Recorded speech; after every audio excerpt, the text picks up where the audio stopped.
With stories of horrible origin, redemption and friendship, and acts of reclamation, the heroes departed Otari once more, with a renewed sense of what they protect. The heartbeat of the townsfolk in their rhythmic march towards the vaults once again. Returning to Azori and myself and the library, the heroes heard of Glastrom Dur's departure for his home, and then headed to overcome their next obstacle, the Erinyes and the summoning chamber of lava. With preparation, the heroes launched an assault, Lump and Kruka flying to meet the winged devils, with Azori and Tolok flinging their spells.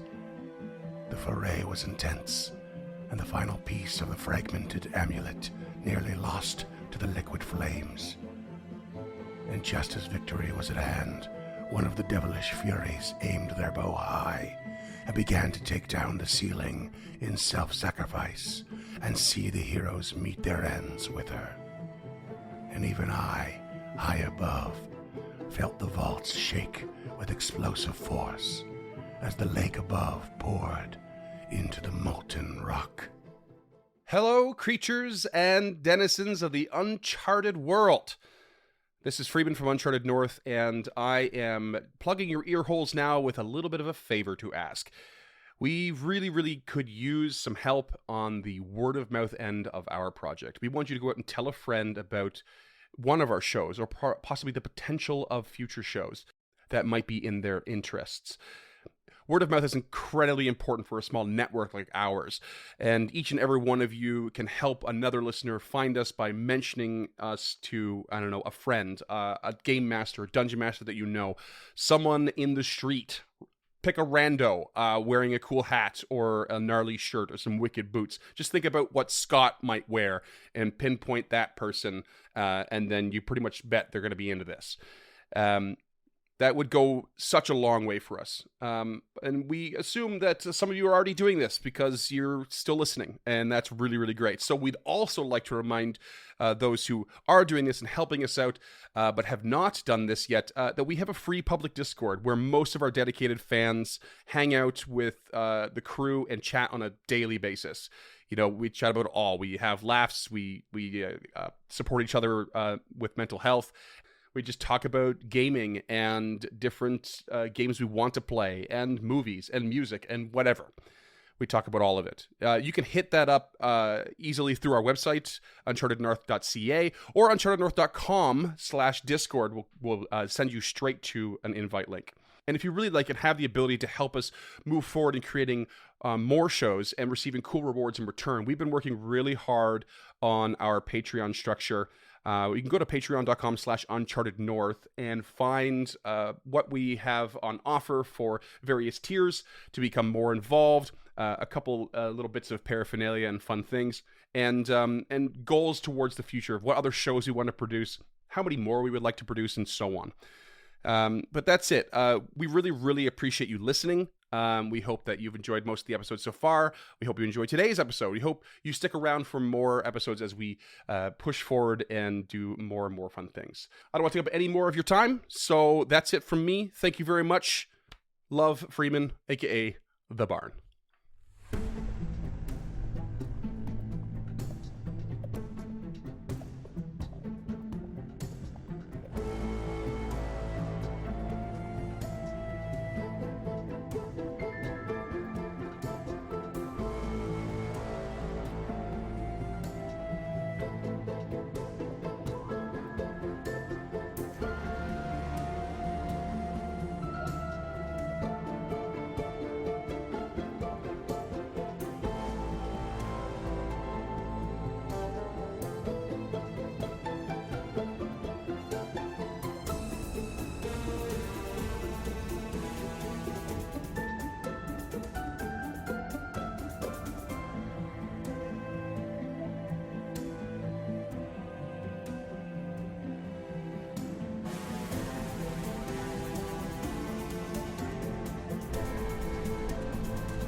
Welcome to the reintroduction to Stemming the Tide after episode 100. Oh my god, we're finally back. How does everyone feel? We're back, baby. Otari, what up?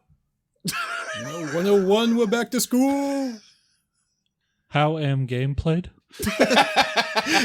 What do I do with lump again? I think I trip people, right? Just gonna slowly erase the tiny tails off these G's and turn them into Q's. We have officially updated Foundry to the remaster content thus far. Still waiting on GM Core and Player Core 2 by this point. Looking at you, fucking Paizo. Get on your shit. I threw some updates out there for everyone. Still was still working on some as I was going. I didn't throw them all into the Discord chat there, but it became really obvious that Scott had the most changes as I was making my progress. Holy shit! Great. I didn't expect that many things to have changed, even just in name. Holy, you had a long list of things. Now all you motherfuckers can't get mad at me for not pulling out the Staff of Necromancy. Because it's the Staff of the Dead now, bitch. Staff of the Dead, baby. Yeah. Tulak's just named Phil now. Why is he Yeah, there was Phil? so many things. I think Yeah, that's my middle name. Your middle name's Phil? Wait, really? It's Philip, and I hate it. Got some deep Scott lore out of this. Yeah, I don't know if I feel like I've told this story before, but I'll tell it again real quick. When I was a kid, I hated it, and everyone called me Scott Buddy, so I told my parents that I wanted my middle name to be changed from Philip to Buddy, and they went out one day and came back and said that they had done it.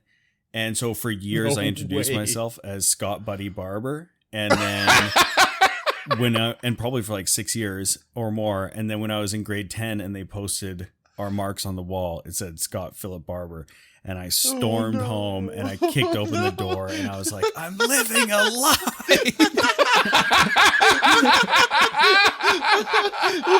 No, good thing you didn't overreact. Yeah, and then my parents were like, yeah, it's a stupid fucking name. That's the best story I've heard. Hey, listeners, we lost Cam and Freeman, so this is gonna be a minute. Just hold on to your butts. I don't think we can actually cut any of this stuff, so just gonna. Jesus Christ. So anyways, Philip's my name. Wait, so you went one like 10 years thinking your name was Scott? Yeah, pretty close too.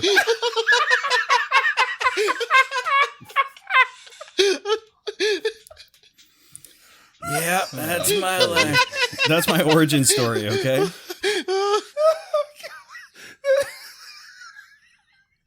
Guess I didn't tell that one before. Definitely didn't. Oh my god, I'm dying.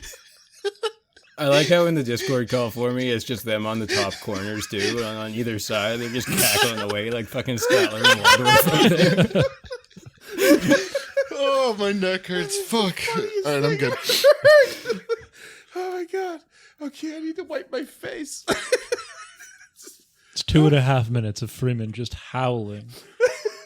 I'm gonna cut that and make it my ringtone. I need to wipe my face. Title of my sex tape. Okay.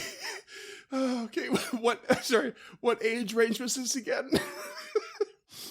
Last week. Like probably like late elementary, grade like 4, 5, 6 until like grade 10. Until grade 10. Yeah. Wait, how old are you when you get your driver's license in Canada? 16. It was very shortly before I got my driver's license. Okay. Like a year before. Just hand him his license. He's like, what the fuck is this? Oh, fuck. Oh, sweet How did Lord. they know? How did you reach grade 10 without ever seeing like your middle initial on some paperwork? That's what I don't get. I don't know, man. You don't look at that shit when you're a kid. In North Vancouver, they spell buddy with a silent P. Buddy. Honestly, I really considered it a New few years Patreon ago, goal, but I legal just name just change. got a 10-year passport, and there's no fucking way I was turning back. Were you gonna do the buddy thing? Yeah. Oh, nice. Oh, sweet Lord. I'm fucking That is- dead. Oh, there goes my intro banter that I had planned. What a way to come back from episode 100. Yeah, you like lore? We really kept it nice and tight and professional during that entire 100 episodes, and then just fucking right back to just nah. Oh my god. 3 minutes into the recording, just killed Cam and Scott. Or killed Cam and Freeman. I can't even. That is one of the funniest things I've ever heard in my life. For 10 years, you thought your name was Buddy.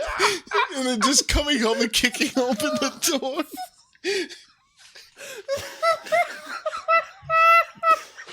Your parents are grade A liars. Like, Well, they only had to do it once, and then I just believed it, you know?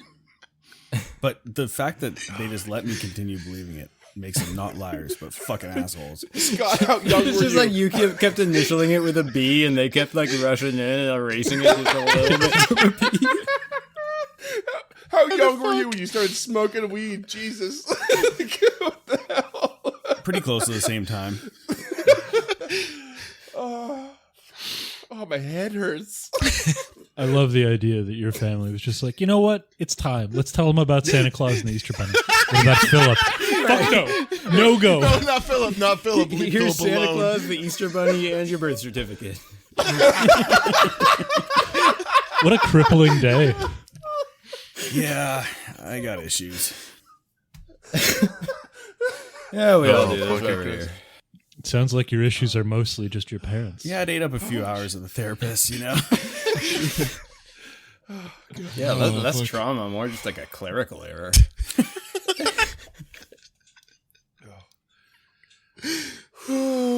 All right, Freeman, you want to steer the ship to shore or what? Speaking of exploding with laughter, what about this exploding lava? So what I was going to ask eventually once we celebrated our return, my God, Scott, was I think I'm not gonna laugh for the rest of the episode now. Nothing's gonna be funny. You just did. Duncan, You I just hope. laughed. It'll be a Oh first. god. The so what I was going to ask was when I have no segue here, but when action's happening in the game, when you know there's a cool moment where someone gets knocked prone, or then a crit happens, or there's a shield block for defending, or some sort of will save or whatever save. Things are going down, and you can picture this little pocket in the initiative of what's happening. How do you picture it? And what format do you picture it? Do you picture it like anime style? Is it like a Game of Thrones action scene, or like a high fantasy like live action thing? How do you visualize it in your head, if you do at all, when these moments happen? Okay. Are you all familiar with a motion comic book? It's like these really beautiful stills that slowly transition into another really beautiful still. Oh, They kind of move, but they're kind of stagnant. Yeah. Yeah. Yeah, it's nothing like that. It's only words. Got him. He already broke that. I'm Well, not you going to really laugh. buried the lead rest on of that this episode. He did. God damn it. I was like, I know what you mean. That makes sense for James. Nope. It's only words in Rug your head? pulled. Yeah, it actually takes me quite a bit of effort to like visualize something. At least in like a picture format. For the most part, it's just like concepts, like nothing. But if I sit down and I actually picture something, I can do it. It took me a lot of work to actually develop that skill as a kid. People were just like, picture shit in your mind. I'm like, that's not how brains work. Yeah, it is. But turns out I'm just broken. That actually makes sense. I feel like you've mentioned as such, not in so many words to me before, that like you don't visualize it in like, you know, like you're watching it on screen. And I remember me going, oh really? Like I do a lot. Yeah, I think there was a 99 PI on it a couple of months back, and we were talking about it in the Discord. Between that and the fact that I talk to myself out loud all the time, and James, as far as I know, has no internal monologue. We're just opposite people. It's crazy. Two sides of the same coin. It's amazing. Whenever I picture things, it ends up being a little bit like that song, the music video for Take On Me by Aha, where like Oh, yeah. parts of it are like super clear. Like especially like characters that I have a very good image of in my head, it is very clear on those. But like when things are happening faster, like those descriptions, it starts to like get more like sketch, like just frames rather than like fully fleshed out. And if I listen to it again, then it becomes more and more filled out. But like in the moment, it's very just like shutter frame. Okay. Yeah, A lot of impact frames. Yeah. I'm the same way where I see things as kind of realistic pictures in my mind, but I need to take a second to really visualize. So when Freeman is giving kind of exposition, sometimes you'll find me just kind of even closing my eyes and just trying to picture it as kind of a movie, I guess you could say. But generally, it's just the picture in my mind of the things happening. Like when we were in fighting the what was that? The huge shambling mound, Shangri-La Heap. Shanragal Behemoth. Behemoth, yeah. Just that scene for some reason I thought to be super cinematic, so I was trying to take the time and just enjoy that in my mind. But generally it's just kind of more pictures. But good question for you. I like it. But is it like artistic iterations or No. interpretations, or is it like a live action scene of snippets? Like that, like high fantasy, Game of Thrones, Lord of the Rings, that type of thing. Okay. Yeah, I think I can describe it in a way that you'll kind of appreciate Freeman. It's like Final Fantasy VII to me. In that while we're in the middle of Come it here, and I'll like kiss you on the going through the character sheets and everything, like kind of in the heat of things, I see it as just kind of like you're in the menu scrolling of a turn-based JRPG, kind of like that. Oh, but when I'm able to kind of think about, hey, all of these actions are like 6 seconds each, and this is all going at an incredibly fast clip, and just kind of like take a step back and really kind of analyze what we've just done and what the actions are actually like, what it would actually physically entail. It's like watching kind of Advent Children, where they're all in that insane kind of like Final Fantasy VII battling. That's how I kind of picture it. That is cool, because I remember early on when I first started, being a game master or a dungeon master. I remember describing to people that the initiative, the round of an initiative, is not like turn by turn by turn. It's not no one's stopping and waiting for someone else to do something. It's all happening at once, but like on a slight curve or angle, for the order of operations. And you have to sort of imagine that when you missed that attack, but then someone else hit after you, that it's because of your missed attack that other one hit. And you kind of have to like watch it all, try to imagine it all happening in a very quick succession. It's not just one turn takes 6 seconds. The whole round takes 6 seconds. So everything in that round is happening nearly at the same time. And I think that's pretty fascinating. And it's even more fascinating when you think like you could have 6 people in the round, and that's 1 second per person, more or less. Or you could have 10 people, or you could have 3 people, or whatever it is. It's all happening in 6 seconds. So you really, when you kind of like pull that slinky of initiative order and then contract it again, like, and just imagine it all happening in the same amount of time. I find it a really fascinating way of looking at it. For myself, I switch. Mine's much more simple. I switch off and on onto like a more animated or an anime style of visualization to something more realistic, depending on the snippet that I've imagined.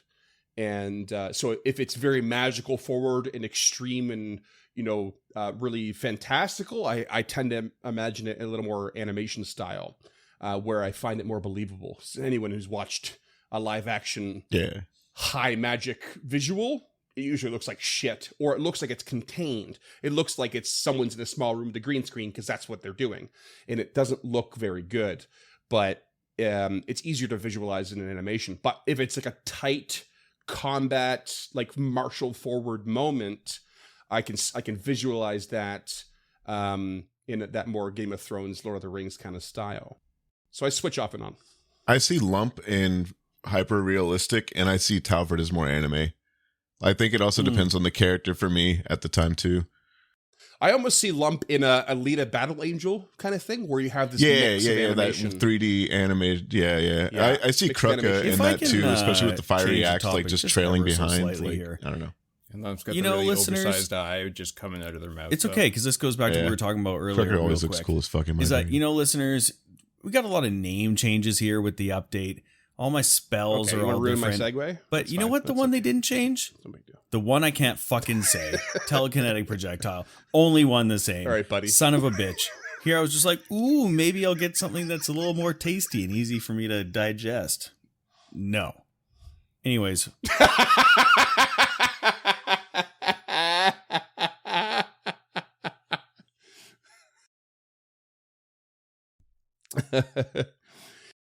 Speaking of projectiles, how do you imagine this room exploding on you?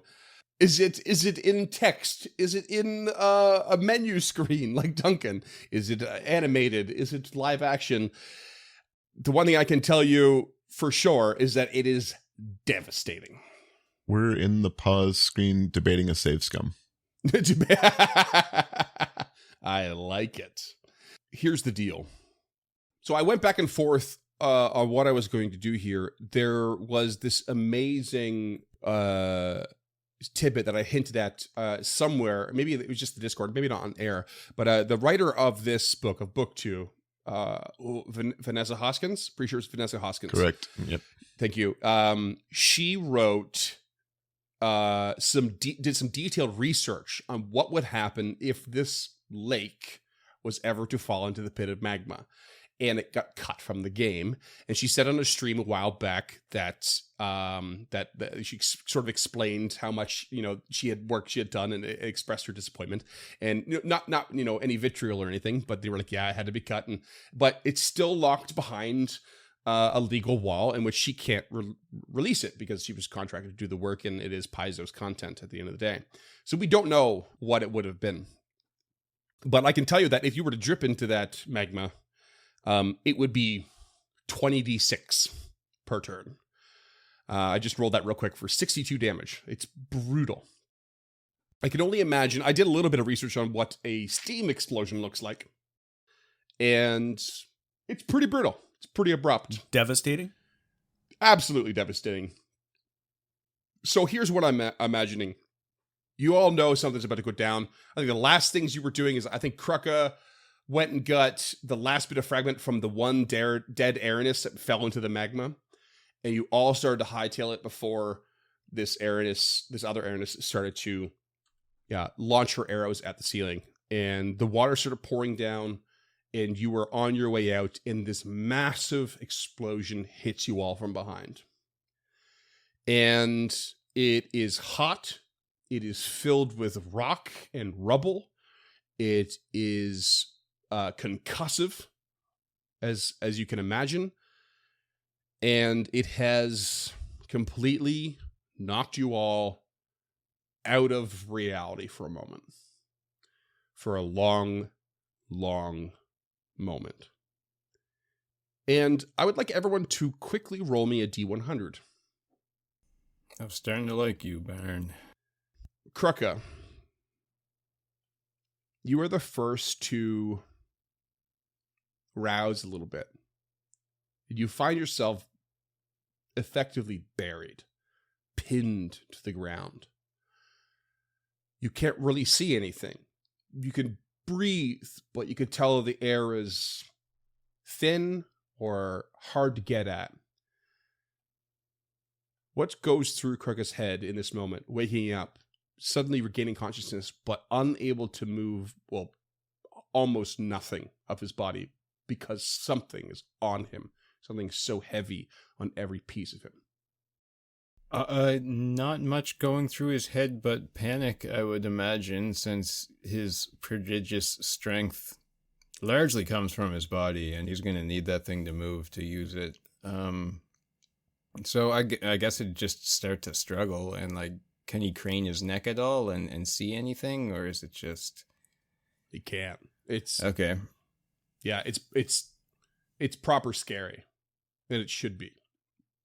Shortly after, as you struggle a bit, you wiggle and you try to do this, and there's probably a certain amount of noise you make, traveling through what little air is passing through wherever you are. It rouses Izori a little bit. Izori, you find yourself in a very similar situation. Maybe not quite as pinned. You can, in fact, crane your neck a bit, but you can hear this struggling, and the rest of you is pinned quite hard. What goes through your head? What do you try to do? Probably cast, I would think. See if she can move enough to, throw out a magic missile or something like that to help break the rock. Scott's gonna Don't be. you mean a force barrage? No, I do not. You can call it a force barrage if you want, but these names mean nothing, and there's no value to the change. So, magic missile. I mean, all names are made up. Or attempt to start telekinetic projectiling shit off of her. Just if she's got one free hand to try and free herself. And you find yourself unable to create the proper somatic components. You find yourself unable to concentrate on the words you need to cast something elaborate. Perhaps you might choke out a couple of words if you wanted to, or you could not. You could probably, anyone close enough to her could probably hear her trying to cough out the verbal components to a couple of spells, but nothing in particular. And it isn't too long before the both of you recede back into unconsciousness. Stop choking on that air. There's not much to share. That's an Augrel style poem. I love it. Yeah. Good. I'm a poet and I didn't even...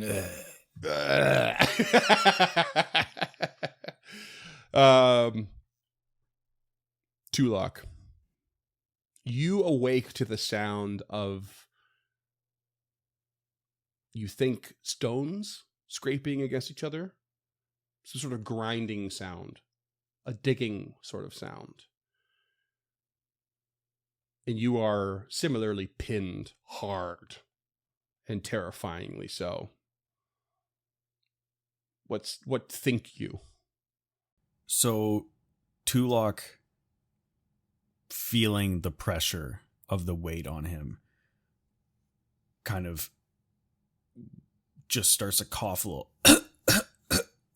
But as he coughs and lets out that air, just the pressure of the rocks on his body doesn't allow him to open up his lungs quite as hard. And the compression just starts getting worse, being crushed alive. So he is in full panic mode and just beginning to be short of breath just from like this pure constriction on his body. And his thought, much like Azori, his first thought is to attempt to cast. But without being able to use his limbs, he can't cast anything. He can't summon like the zombie brute to start digging him out. So just the faintest whisper he tries to get out. Is anyone alive? Help! Help! And all you hear is the ceasing of the grinding sound and the digging sound.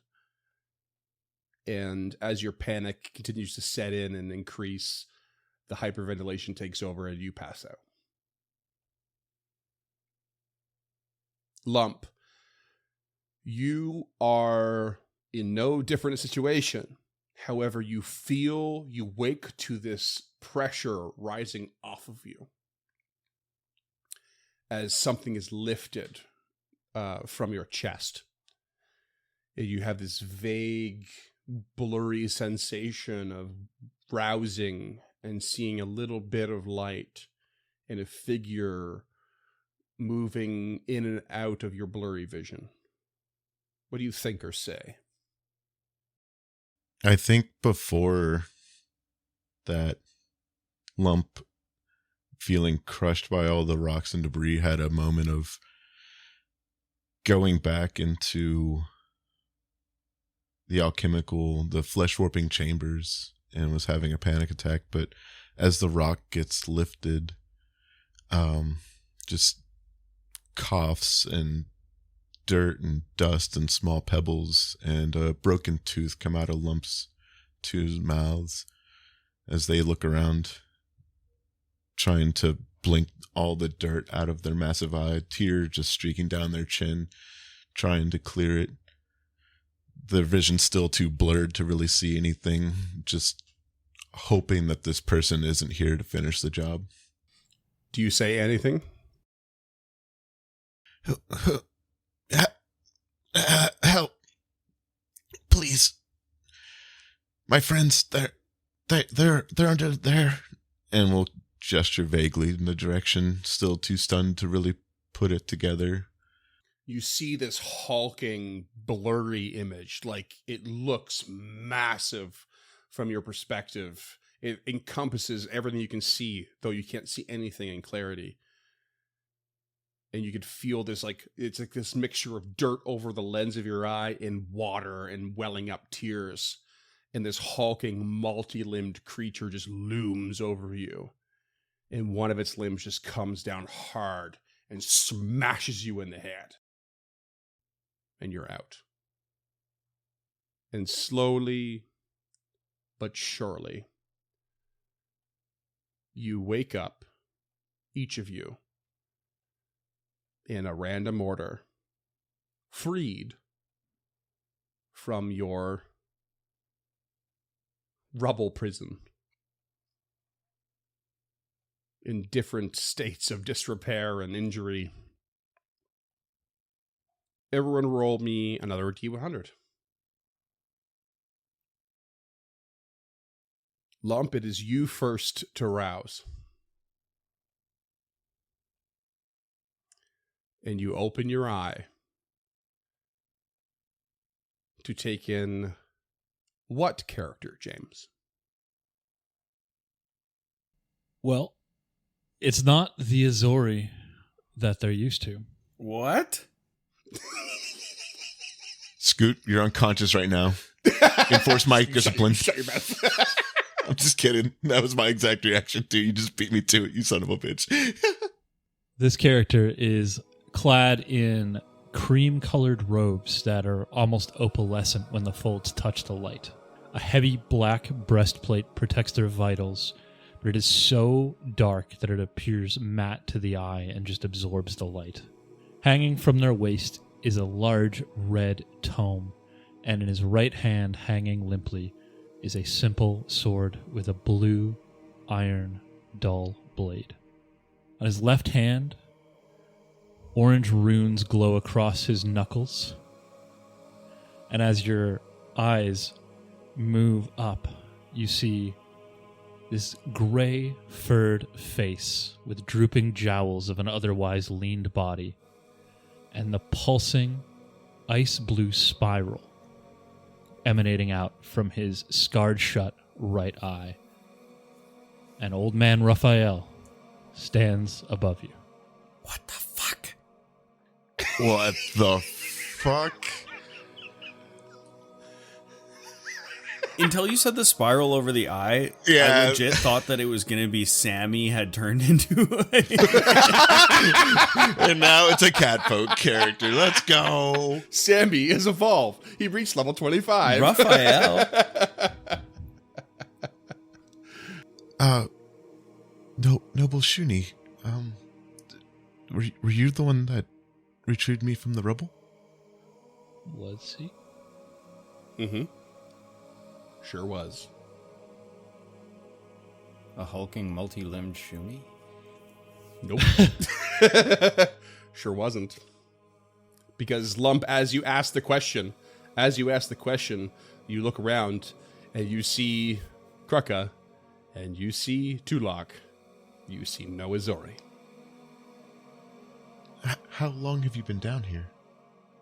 I'm sorry, what is your name?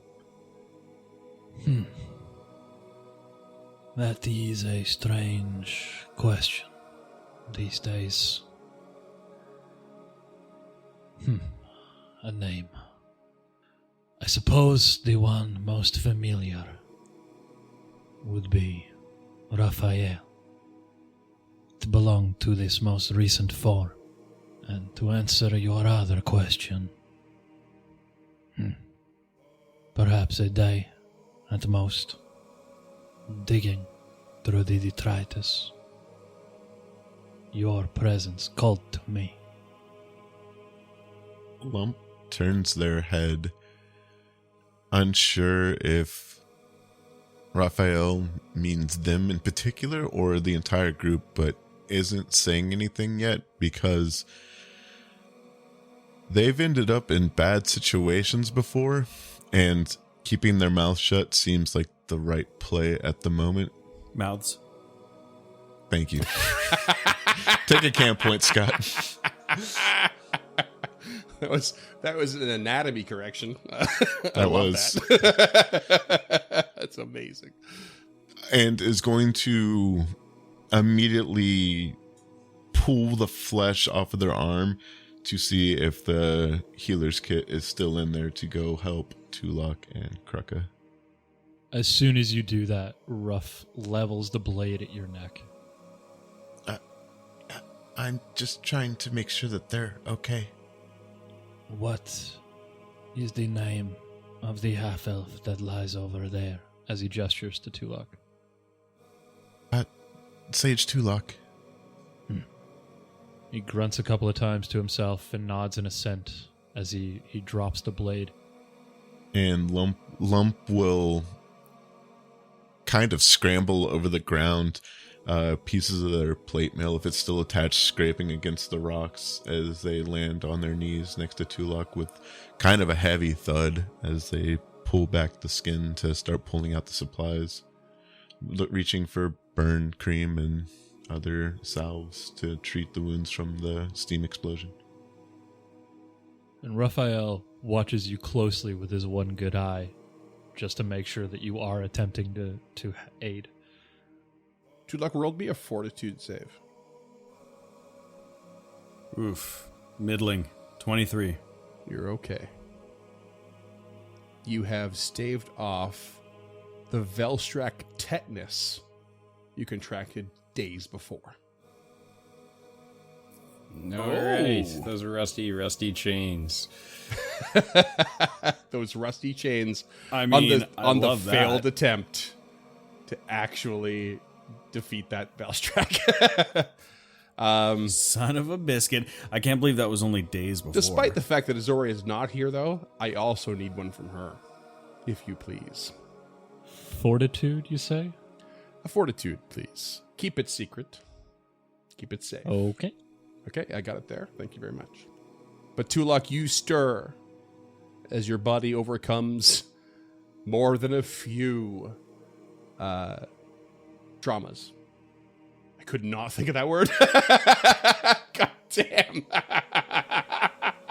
A dramatic pause. Traumas? 100 eps, nothing's Nothing's changed. changed. God damn it. Freeman doing his best calculon.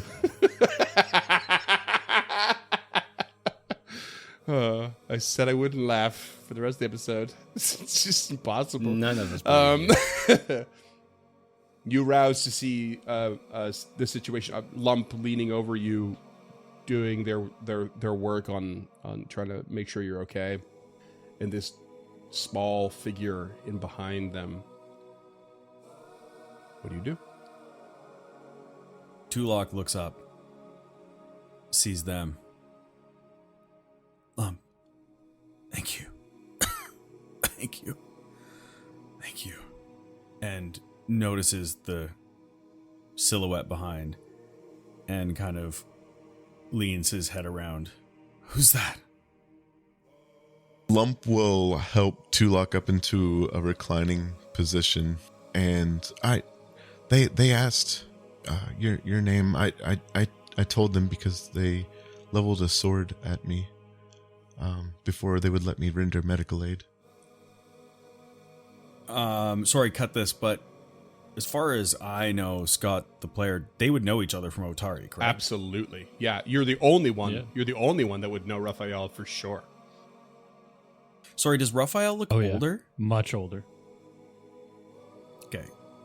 Tulok rubs his eyes and squints, trying to gather himself after all this fucking trauma. And so he looks over and he says, Raphael, it's me, Tulok from Otari. What are you doing here? You have aged, my Shuni friend. What has happened? Much has happened, Sage Tulok. Many lives were led since the time this forum knew you and the day we find ourselves in. Much has happened. Your distress called to me. I could hear your soul screaming in the rubble. Where were you? Dead. Different. Dead. Somewhere else. My friend. Does Arfa know you're down here? No one does yet. And Tulok I seems look and perplexed, carry but Raphael, is regaining, but I am more now. his facilities, Different. and he starts to look around. Where's Kruka and Azori? Are they alive? These names, they are unfamiliar to me. Where are the others? Lump. He gestures to the figure kneeling in front of you. Goddamn, got him. That bastard Lump will comma. close. Lump will close their eye and reach out with their motion sense to see if they can find anyone else. As you close your eye, you imagine, this sort of. How do you picture that actually, Cam? That's a good question based on our intro. How do you picture the motion sense? It's a lot like Daredevil. Like Ben Affleck's Daredevil was shit. Just but it's thinking on- of Ben Affleck. Yeah, I was Yeah, thinking the same it's- thing. That was a very much like how I kind of picture it. Like I know it's echolocation, but like This is like Yeah. X-ray outline almost of everything happening around Yeah. you. Yeah. And we might be getting it again. Another What? Ben Affleck one? Yeah, he's rumored to be in Deadpool 3. Jennifer Garner's already confirmed. No way. Shit. That'd be fucking hilarious. I mean, I'll watch it because I hate myself. But but no, you imagine you have this different visualization suddenly of like what your space around you, and like the hallway. I don't have this on the map itself, but the hallway is just destroyed. You're somewhere closer to that sort of middle room, the circle where you have the sort of the foot of the gauntlet, and that round sort of central chamber to the hallways on this floor, and everything to that eastern side is just blown apart. Where you saw the sort of room with the creature waiting, where you saw the room towards where you met Jack with the one-way mirror or like wall, and then where you saw the where you were just fighting the Aaron, is like everything is blown apart and just covered in rubble and completely inaccessible. And you just try your best to sense any movement, and there is absolutely nothing, just stillness all around. You imagine even every single vermin that might have dared to tread this place has said, nope, I'll come back later. For the life of me, I can't understand why they would detonate their own living area like that. Surely they would perish on this plane themselves, unless they were summoned. But I believe they've been called or gated, so they sent their own immortal souls to nothingness. And they chose that in an attempt to kill us? Like, what does that mean for their contracts as well? Were they limited to just this floor, and now because the roof is gone, their floor is now this and Lump will just kind of sit down, spiraling a little bit, trying to comprehend that level of self-destruction. Like, they have a death wish, but this is a new level. The stakes have escalated. Tulok's eyes widen as he hears Lump kind of talking about this, and he goes, Lump, forget about them. Where are the others? We have to find them. And Tulok will cast Raise Undead, and will just a zombie brute comes out from the corner. And Tulok slowly begins to turn and rather feebly start to pull at some of the rock. And the zombie brute just starts peeling rocks away. Just to point out that it was actually animate dead, not raise undead, and it was changed to summon undead. So you managed to fuck it up twice. Suck it. I'm trying to do it from memory, okay? Telekinetic projectile. I'm glad You're doing great, Scott. you changed Tentacular arms. it. You just changed it to the wrong thing. Hey, we're all learning. No, but anyways, so is Krucka not in here with us? Am I understanding that correctly? No, Krucka's there too. Just He's over in the then corner, yeah, just like I'm- over in the corner. Oh. Sorry, I thought that Krucka and Azori weren't No, there. I said you all, and then I said Azori's not there. Yeah. he's dreaming of a stormlit night and a scream over some storm-lashed seas, and There you go. possibly some waves lapping over him, and a sneaky cigarette-smoking fiend running away, slithering away like a snake in the grass. God. It's a metaphor. Actually, Oh, Krucka I see. never met that character, so Yeah, no, it's a snake in the grass. It's just a metaphor. Okay. He's- All right, he's all right. It's a twins thing. It's a twins thing. It's a Krucka and Krugga twins. oh thing. yeah, They no, share. okay, sure. I'll buy that. I'll buy that. Trying to be clever over here. Little hero point, you know. Yeah. But yeah, so Lump will hear Krucka murmuring about that shifty son of a bitch, and go over and start patching up Krucka. It's okay. They can't hurt you. Whoever they are, they can't hurt you. I mean, it sounds like they're really cool and a badass and probably really awesome, but No, they sound like they suck. they do sound like they suck. They sound like they suck a lot. And Krucka starts awake. Oh my god. But Lump, well, thank you for touching me while I sleep. And Lump just punches you in the face back to fucking sleep. It just knocks you out. No. Lump would never. It's like, I'm sorry. I normally ask before I do, but you seemed unconscious and. Okay, well, getting to his feet, Krucka notices a grizzled, one-eyed Shuni over in the corner. What? Where are we? What's happened? Are they dead? Well, we haven't found Azori yet. That Shuni over there seems to know Tulok.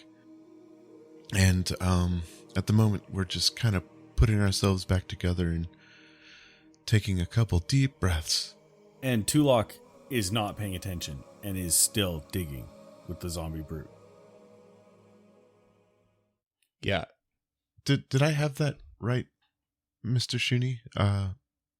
Raphael, that you know Tulok? Yes. Yes, Tulok is familiar to me. I see. And how did you find your way down here? If I may ask. Not that I don't appreciate the assistance.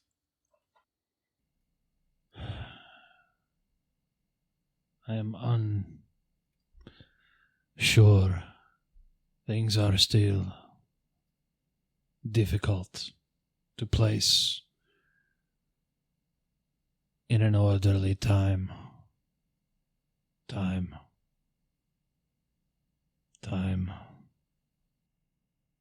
And Lump, seeing Raphael getting kind of stuck in a loop, is going to just gently kneel down in front of the Shuni and just look the pugnacious creature in the face and just kind of take in everything that's going on here.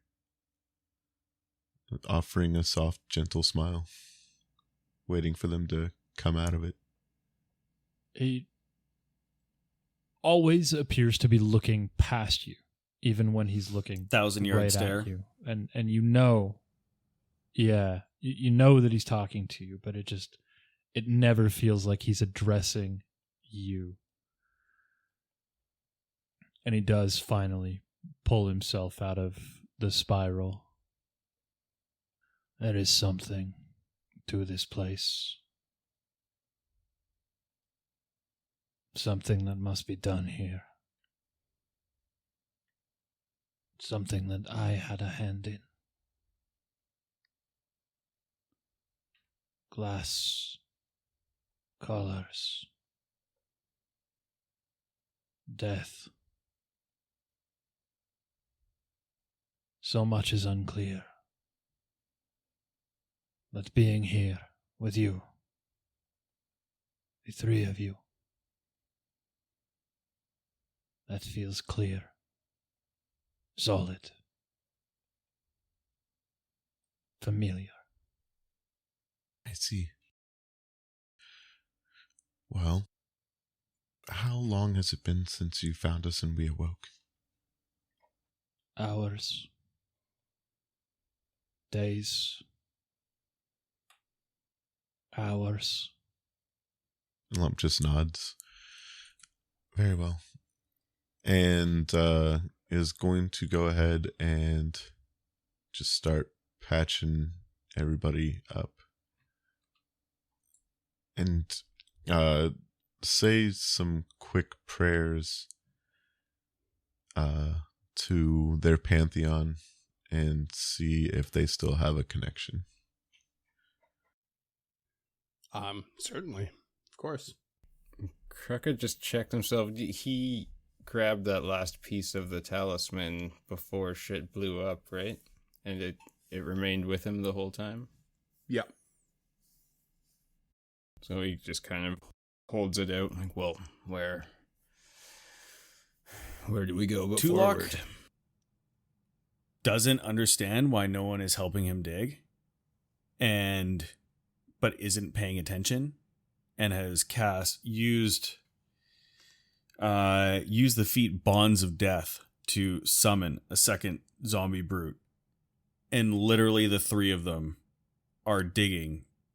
Like, his hands are getting cut and starting to bleed and blister as he's pulling away these stones, because he thinks that Azori is down there. And while everyone else is having this conversation, he is frantically digging. Raphael will walk up behind you and put a paw on the small of your back, just as close as he can get to your shoulder. And he continues to dig, not even noticing. Tulok Continues to dig. Tulok To dig. finally just bodily picks you up. What? Tulok! What? Help! She's not Leave. not here. She's not here. She I has would to be sense here. her. She is not here. She is not within 30 feet of us. We are in this small area, Then we don't I have promise time you. to bring her back. friend. Please. I Not another. Please. and Lump will just look at you with as much kindness as they can portray with their grotesque, melted, warped face. We're doing everything that we can. But cutting yourself to shreds is not going to bring We're her back doing nothing. faster. We need to take stock. We are doing something. We are taking stock of what we can do to And help Tulok's her. eyes are welling up with tears. You are doing the best that you can. And we need to make sure that we are the best that we can be before we go back out there, because for all we know, they're preparing to attack us again. And if we're dead, we cannot help her. We will find her. We will search this entire place. We will tear down every brick if we have to. We need to make sure that we're ready first. Raphael's one good eye just erupts with this ice blue magical energy, and a different voice comes out of his mouth. There is no one else in there. And Tulok's eyes move from Lump to Raphael, and he blinks through the tears. What do you mean? Where is she? What do you know? I know there is nothing living left in that rough detritus. I know so much, Tulok. So very much. And seeing the honesty and seeing the wisdom, I guess, of this young Shuni turned old, Tulok exhales and body goes from coiled up to limp. Breathe, my old friend. My new friend.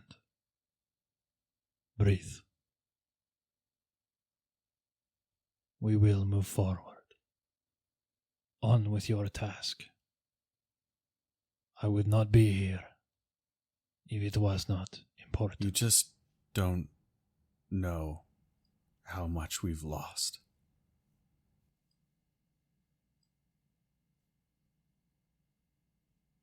No. But I know loss. I see in your face that you do. It's a look I don't recognize on you, but I know it to be true. It may not be Raphael's look. I am many to look. What happened to you, my friend?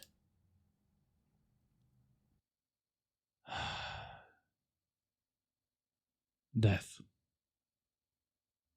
I swam my way through the boneyard. Gave my essence to Pharasma as it was meant to be. But like a small fish plucked from the large ocean, I was moved, taken from my course, and set back here in Otari. We have much to do and little time to accomplish it. The Shaika demands results. Tulok exhales again and nods and pushes himself to his feet. What must we do? How many of the pendants do we have? 4. Is that all of them? This is it. I only have 4 in my arm. And Lump will pull them out. Kreka holds out his. Thank you. In the back of his mind, he has no idea how magic works, so he's pretty sure Azori just dimension doored into a small dog at the last second.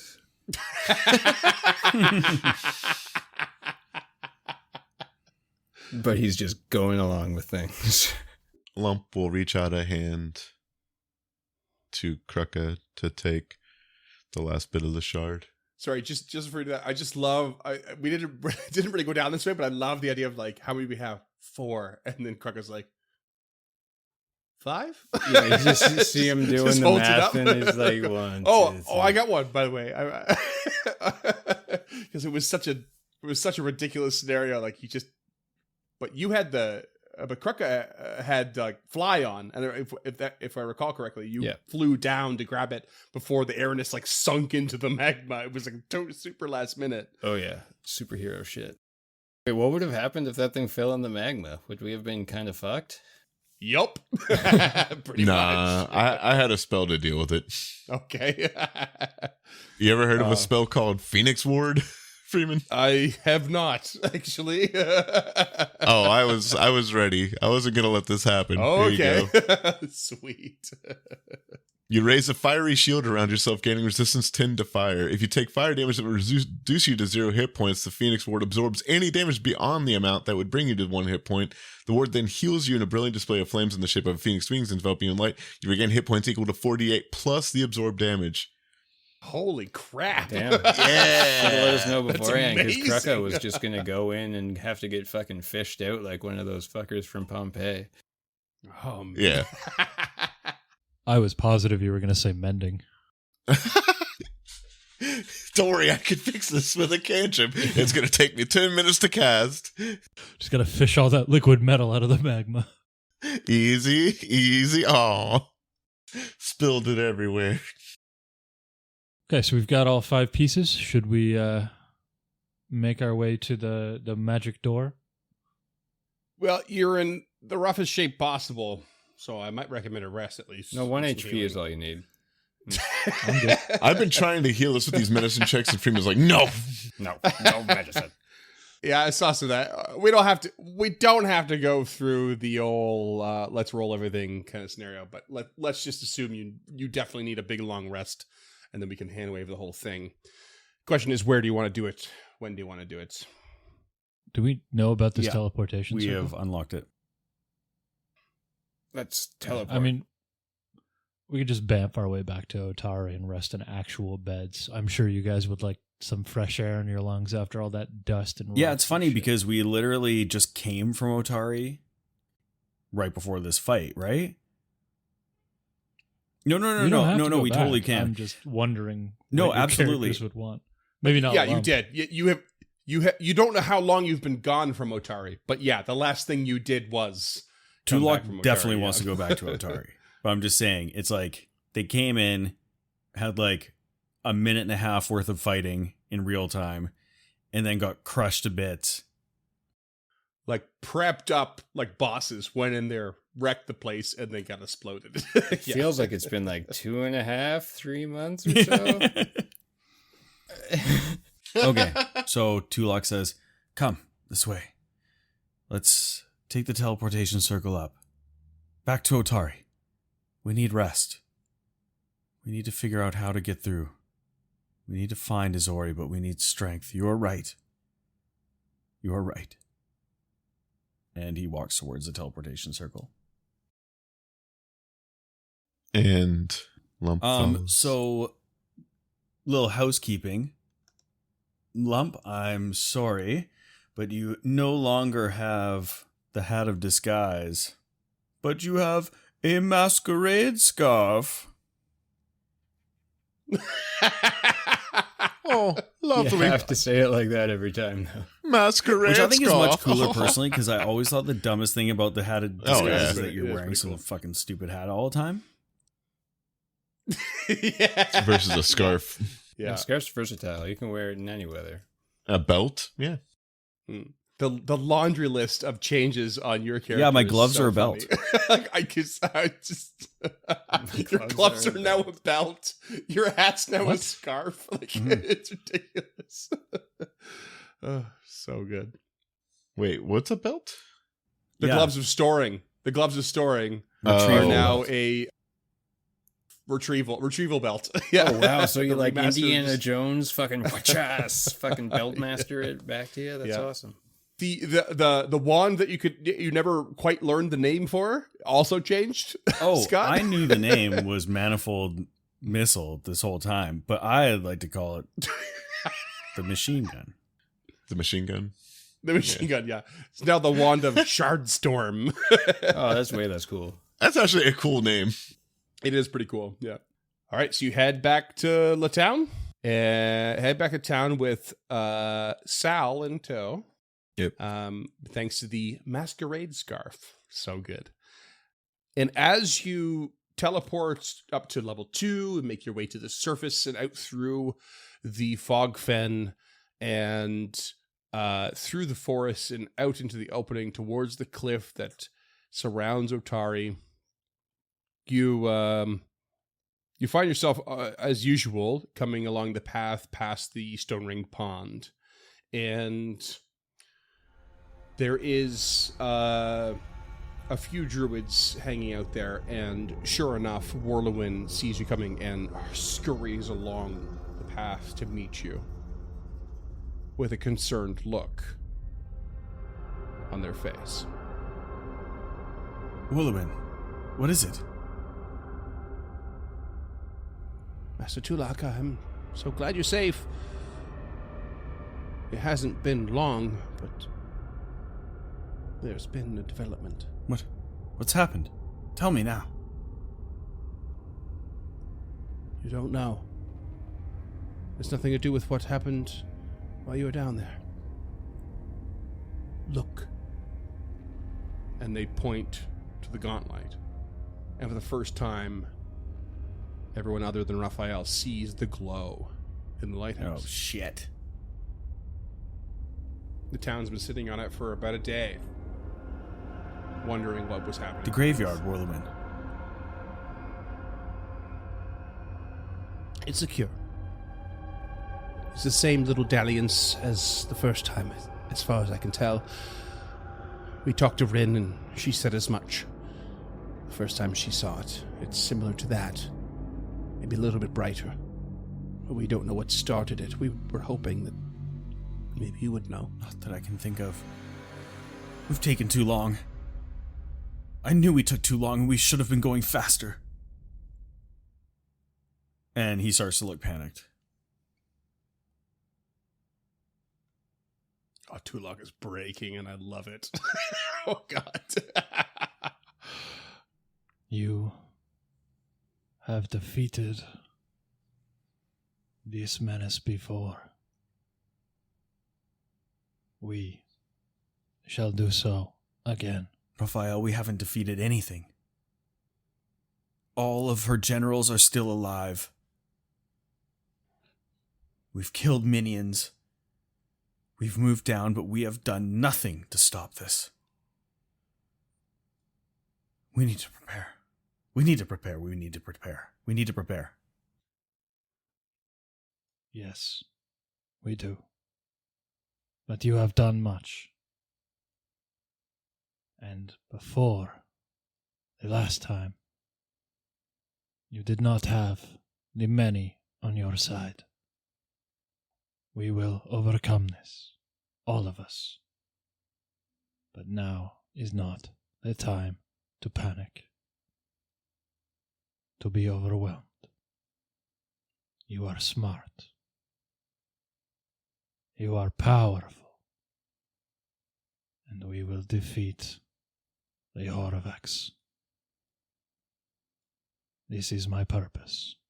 Tulak is breathing deeply, but his manic kind of episode, or the breathing, panic breathing, starts to subside, taking deep breaths, and he begins to regain his composure and kind of blushes a little, realizing, that he kind of lost it for a second there, and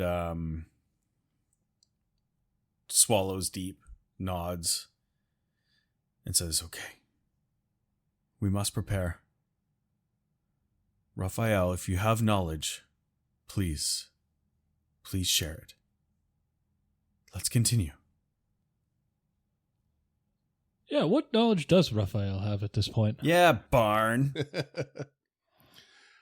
Raphael's memory will not slowly, reasonably quickly, but with some spreading out.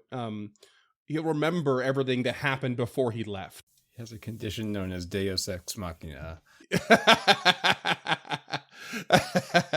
He'll remember everything that happened before he left for Absalom. He'll remember arriving in Absalom. He'll remember, but he won't remember a lot of the details that happened in the Foray Logos. He won't remember what happened in episode 100, effectively. But he does remember waking up with a purpose, and a purpose given by two entities. One of them right now is the many, as he has stated. And the other is very much his original deity Pharasma. And he knows it. But he's not able to, so far as James has roleplayed it, not able to communicate it clearly because it is very muddled. He's very new to relife, reincarnation, returned soul, or what have you. Yeah, and there's about 1,000 souls shoved into his body at this point. He's experiencing something through a tremendous amount of time at all times, and it is muddling his focus. But his focus ought to return soon, with maybe not with a tremendous amount of detail of all the things invading his mind, but he'll at least understand and remember himself, what's happening, and why he's here. But for now, it is purpose-oriented, as James has roleplayed it. Credits. Raphael, The Last Airbender. It's also got to be pretty tough to maintain 1,000-yard stare as a being with the depth perception of a dog with one eye. So, if you guys want, I can give you a little insight into the build.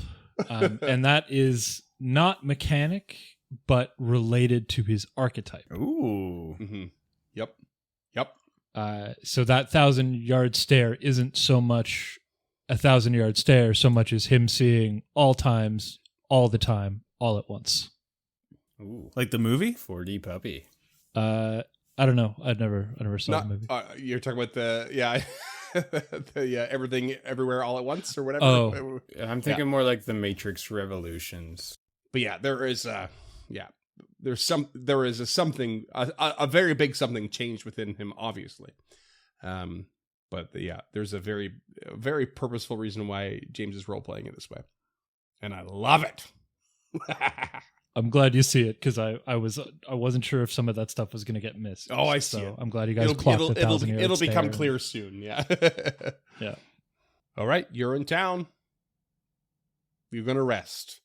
It can be real easy to get some sleep now. Do you go anywhere in particular first, or you just go to bed down and try to recover? What's the deal? What's the plan? You must be unbelievably exhausted. Yes, but I think that Tulok's first order of business would be checking in with Menhimes or Rin or some of the long saddle. I'll give you enough energy to choose one before you desperately need some sleep. Does he see a guard? There's definitely guards. Occasionally there's one that might travel along the road outside of town. But there's plenty stationed in the graveyard, and certainly you'll see some should you enter town. Though they've had their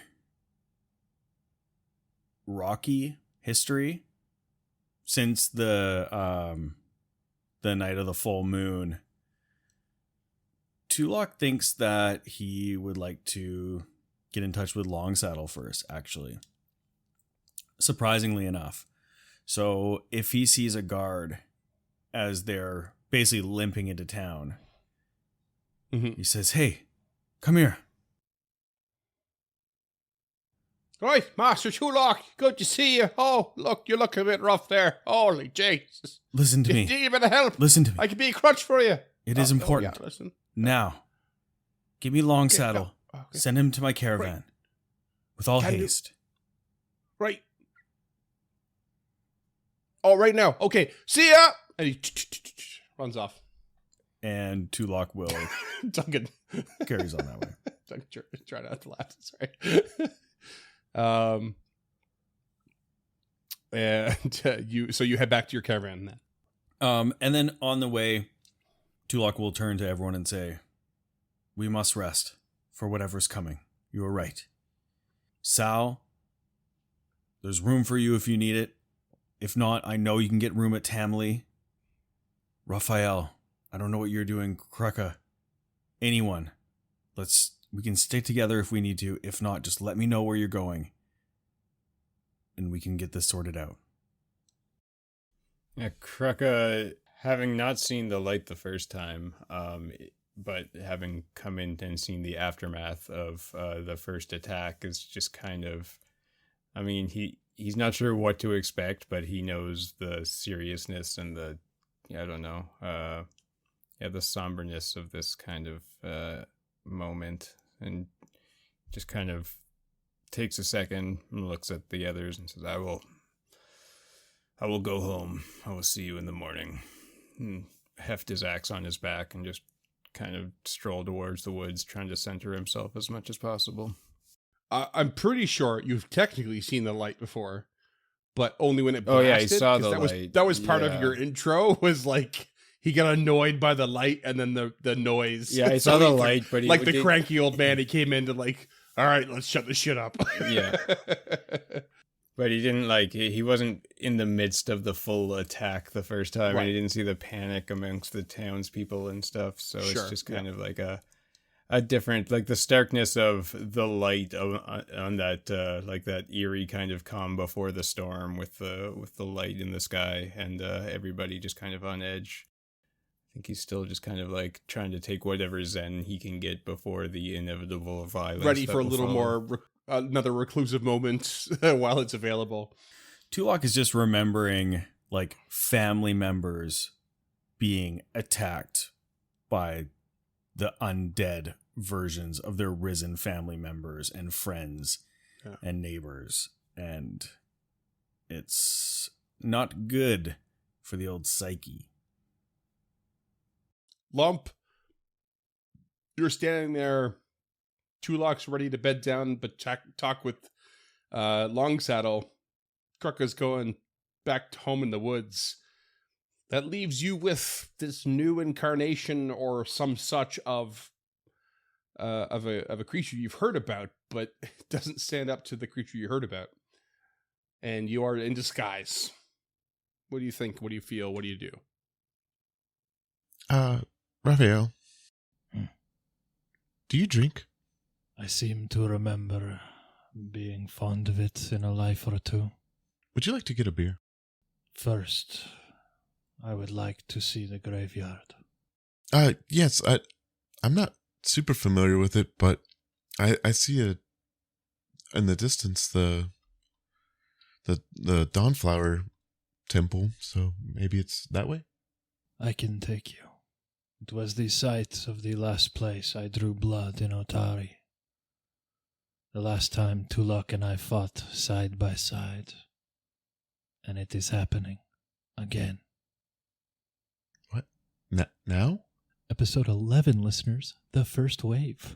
Yeah, it's crazy. First I- wave. It's been so long. I actually forgot for a It has second been that Arthur so was long. in the party for a minute there. You mean Raphael.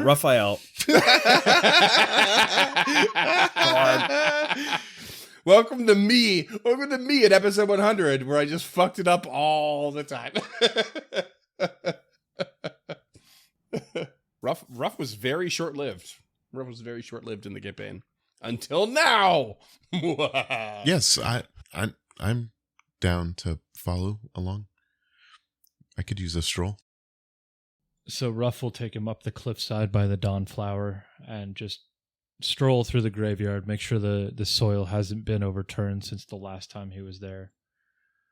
And just take stock, see the guards, make sure they're in their right places, that kind of thing. Just want to make sure that they're as ready as they possibly can be.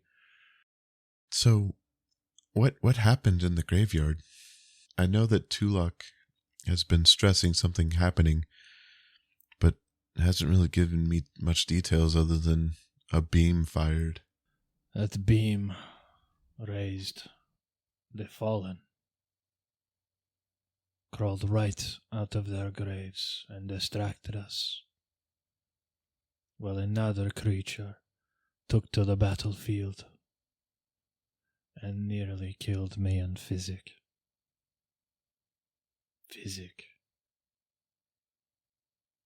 Physic.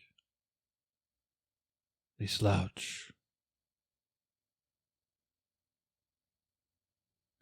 The name rings true. The memories, the face, they are gone. I know he was a friend. We shed blood and shed blood side by side. As will you and I. very soon. And he looks up at the lighthouse. And Lump follows the little pug's gaze off into the distance. And that's what we're going to call it. A rare James outro. Hell yeah, that's what we're going to call it. Why not? It's a good cinematic moment. I like it. Oh, it's beautiful. You're not the Beautiful, boss really. anymore. This is what happens when you let me play a deity. Okay, thanks everyone. Thanks listeners. Getting back into stemming the tide after episode 100. Oh my god.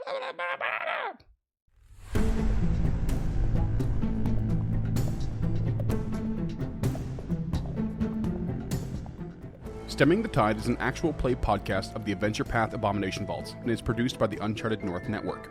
Stemming the Tide uses trademarks and/or copyrights owned by Paizo Inc., used under Paizo's community use policy. We are expressly prohibited from charging you to use or access this content. Stemming the Tide is not published, endorsed, or specifically approved by Paizo. For more information about Paizo Inc. and Paizo products, visit paizo.com. Music is composed by Will Savino and artwork by Greyhood. Stemming the Tide is recorded remotely using Foundry Virtual Tabletop. If you wish to connect with us or support this project and projects to come, we can be found at unchartednorth.ca, patreon.com/unchartednorth, and on all major social media platforms. Links to all credits can be found in the episode description and our website. Thanks for tuning in.